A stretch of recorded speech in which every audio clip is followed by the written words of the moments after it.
علاقائی سیر حصہ دوم۔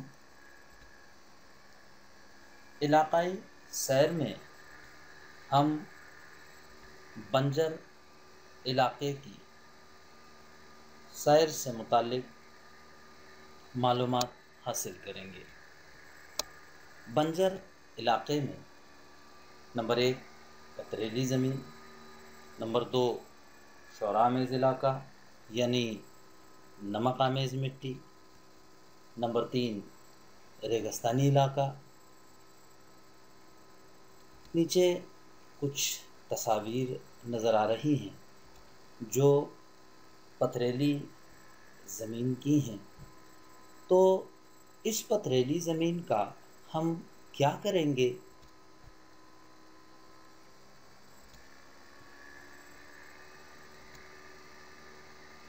ابھی ہم نے پتھریلی زمین کی کچھ تصاویر دیکھی، تو اس زمین کو ہم کس طرح استعمال میں لا سکتے ہیں، یا اس پتھریلی زمین کو زرخیز علاقے میں کس طرح سے تبدیل کر سکتے ہیں۔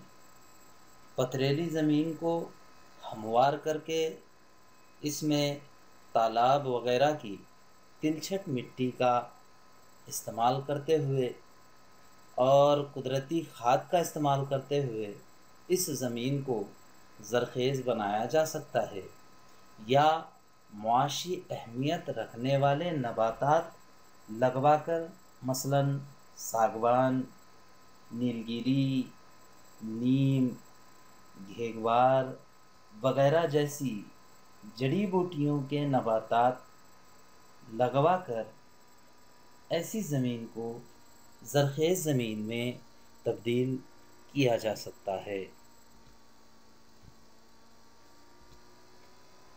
اب ہم شورآمیز مٹی سے متعلق معلومات حاصل کریں گے۔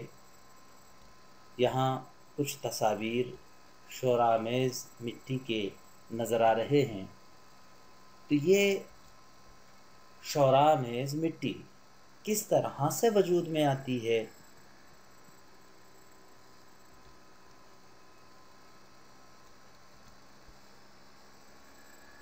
شورآمیز مٹی یا شورآمیز مٹی کے علاقے کس طرح وجود میں آتے ہیں؟ جب کاشتکاری کے لیے حد سے زیادہ یعنی مسلسل پانی اور کیمیائی کھاد کا بہت بڑے پیمانے پر استعمال کیا جائے، یا ایک ہی قسم کی فصل مسلسل لینے کی وجہ سے مٹی شورآمیز ہو جاتی ہے۔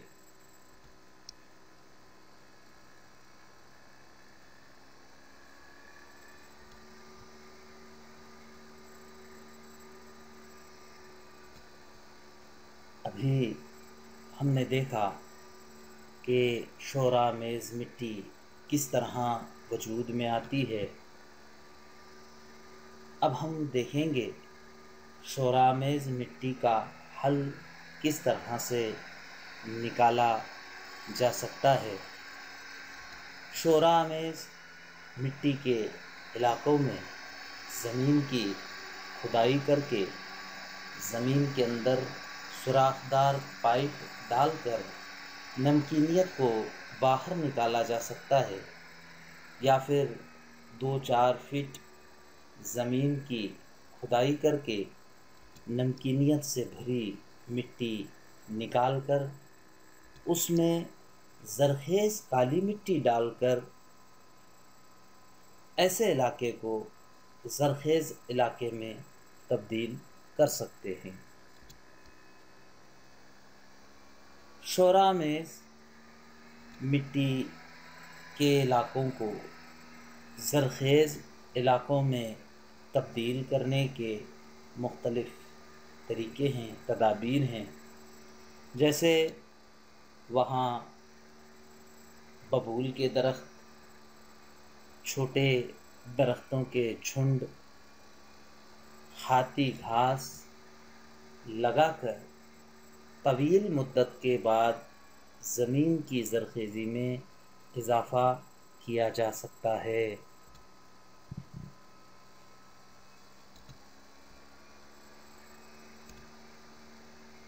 اب ہم ریگستانی یا صحرائی علاقے سے متعلق معلومات حاصل کریں گے۔ ریگستانی علاقہ یا صحرائی علاقہ کسے کہتے ہیں؟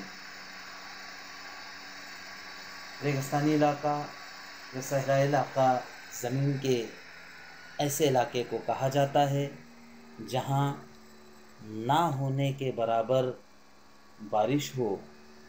وہ علاقے صحراؤں میں شمار ہوتے ہیں جہاں اوسطاً سالانہ بارش 250 ملی میٹر یا 10 انچ سے کم ہو، یا وہ علاقے جہاں برسے ہوئے پانی سے زیادہ پانی عمل تبخیر کے ذریعے ضائع ہو جائے۔ پانی کی نایابی یا کمیابی کے باعث ان علاقوں میں سبزہ بھی کم ہوتا ہے یا بالکل نہیں کے برابر ہوتا ہے۔ دنیا کا تقریباً 33% علاقہ صحراؤں پر مشتمل ہے۔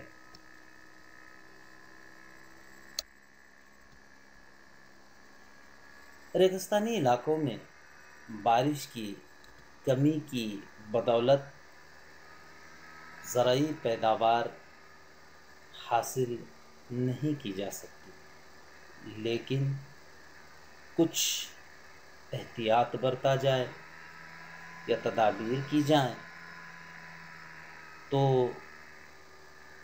ریگستانی علاقوں کو بھی سرسبز و شاداب علاقوں میں تبدیل کیا جا سکتا ہے۔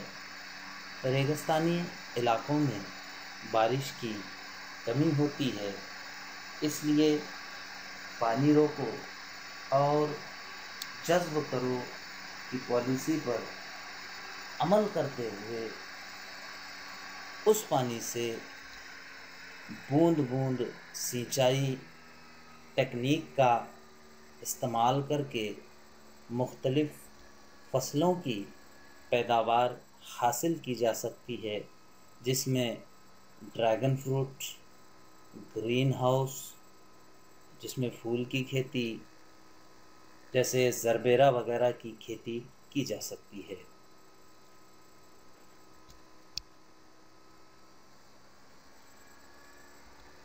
جدید ٹیکنالوجی کا استعمال کر کے صحرائی علاقوں کو بھی سرسبز و شاداب علاقوں میں تبدیل کیا جا سکتا ہے۔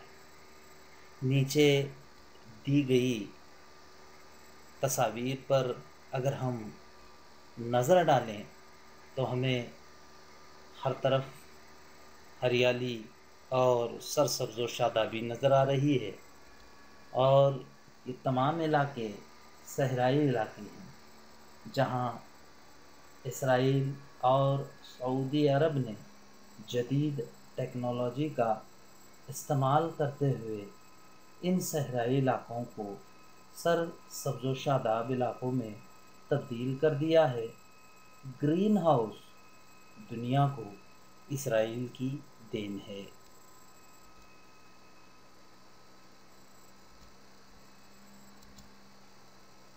اب ہم سطح مرتفعی علاقے سے متعلق معلومات حاصل کریں گے۔